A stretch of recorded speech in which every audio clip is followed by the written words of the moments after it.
Assalamualaikum warahmatullahi wabarakatuh. Halo sahabat Suara Pergerakan dimanapun Anda berada. Jumpa lagi bersama saya Afan Afrian dalam acara Ngobrol Santai bersama Suara Pergerakan. Hari ini saya kedatangan tamu dari jauh Kabupaten Gresik, Bung Siswanto. Halo, selamat siang Bung. Selamat siang. Bagaimana kabarnya? Alhamdulillah baik. Kesibukannya hari ini apa aja ini? Sekolah ini tetap rutinitas bekerja setiap hari. Ada pekerjaan jadi pengusaha atau apa ini? Ya mohon doanya saya biar jadi pengusaha. Siap, Ini kan saya sudah tidak lagi menjadi pekerja aktif, tapi saya keseharian ada usaha sendiri lah. Baik. Pakai rutinitas setiap hari. Wirausaha ya. Ya. Oke, Bung Siswanto, tentu ada beberapa kawan-kawan Suara Pergerakan ini yang belum mengenal dulu, belum mengenal Bung Siswanto ini siapa sih? Ya. Monggo kita kasih kesempatan untuk Bung Siswanto memperkenalkan diri. Terima kasih ya. Untuk anggota dari FSPKF di keseluruhan di Jawa Timur yang mungkin belum kenal dengan saya atau sudah tahu saya tapi hanya sebatas nama, perkenalkan saya Siswanto. Dulu saya di PUK sebagai PTK bekerja di Gresik, dan tahun 2020 saya memutuskan untuk resign dari perusahaan, dan ketika itu saya fokus ke organisasi dan juga saya tidak pernah melubangi bahwa sehari-hari ini hanya mengandalkan organisasi, tidak, itu bukan. Jadi saya punya aktivitas tersendiri di luar organisasi, yaitu usaha sendiri, bekerja sendiri, itu ada setiap hari itu. Jadi yang belum pernah saya kenalkan, saya Siswanto. Saya sekarang aktif di Sekretaris DPD FSPKF Jawa Timur periode 2019-2024. Seperti itu. Itu demikian teman-teman Suara Pergerakan dimanapun Anda berada, profil singkat dari Bung Siswanto ya. Sampai saat ini masih aktif menjabat di organisasi ya Bung? Iya. Kalau boleh tahu sudah berapa lama berkecimpung di dalam organisasi, baik organisasi di luar serikat pekerja maupun di dalam serikat pekerja? Kalau di luar serikat pekerja, organisasi ya dulu ya, kalau sebelum bekerja ya aktif di Karang Taruna, aktif di OSIS kalau waktu sekolah itu. Tapi yang murni aktif di serikat pekerja ini sejak tahun 2012. Saya 2012 itu menjabat sebagai bendahara di PUK. Waktu itu di PTK Semjeda. Itu awal saya tahu dan mengerti bahwa betapa pentingnya organisasi juga sejak tahun 2012 sampai sekarang. Jadi cukup lama juga berkecimpung di organisasi ya, 12 tahun lah. Ya, cukup kenyang juga dengan pahit manisnya. Ya, dengan segala dinamika persoalan perburuan itu sangat menarik.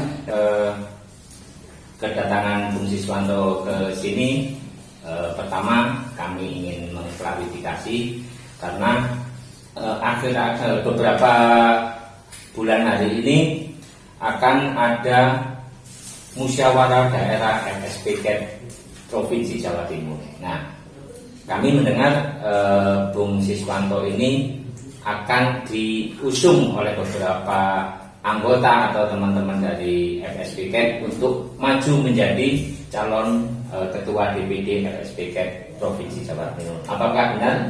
Baik, terima kasih Mas Afan dari Suara Pergerakan dan juga dari DPC FSPKF Kabupaten Sidoarjo. Yang pertama yang ingin saya tegaskan adalah terkait dengan pertanyaan yang pertama, apakah benar saya akan mencalonkan sebagai ketua DPD FSPKF? Nah, jawaban saya kira-kira demikian. Ini kan berdasarkan atas usulan dan dukungan daripada teman-teman di bawah di PUK, disarankan agar mengikutilah proses demokrasi di musyawarah daerah FSPKF Jawa Timur.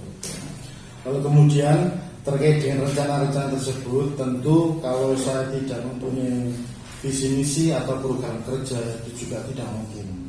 Jadi visi misi dan program kerja itu saya sharing di bawah. Tapi sampai dengan hari ini saya belum keliling, belum sowan ke PUK untuk jaring aspirasi. Itu belum. Tapi dari gambaran saya ke depan, kalau tujuannya kita setiap calon ketua, meskipun bukan saya yang lain, tentu ke depan kan yang pertama kan ingin memperbaiki organisasi, itu pasti. Dan yang kedua, dalam hal ini tentu kemandirian di dalam berorganisasi sampai dengan hari ini itu kadarnya itu belum 100%. Teman-teman itu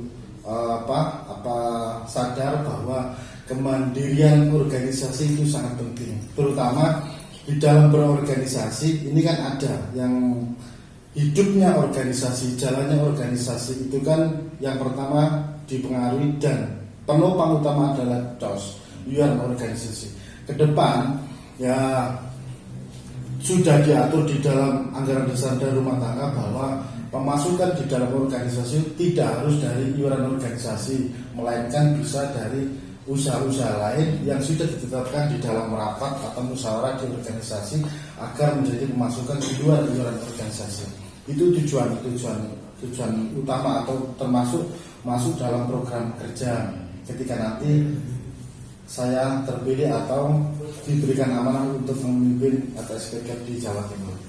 Artinya ada program-program yang menjadi skala Mas Riswanto nanti, bahwa iuran anggota ini tidak harus selalu membebankan kepada anggota itu sendiri. Namun iuran itu bisa diakomodir untuk menjadi nilai plus atau nilai tambah bagi organisasi itu sendiri ya. Seperti itu ya. Kira-kira seperti itu. Tapi kewajiban anggota di dalam berorganisasi tetap sudah diatur, kan harus wajib membayar iuran. Tapi di luar daripada itu, organisasi ini bisa mendapatkan pendapatan yang di luar dari organisasi, seperti usaha di organisasi itu sendiri dan lain sebagainya.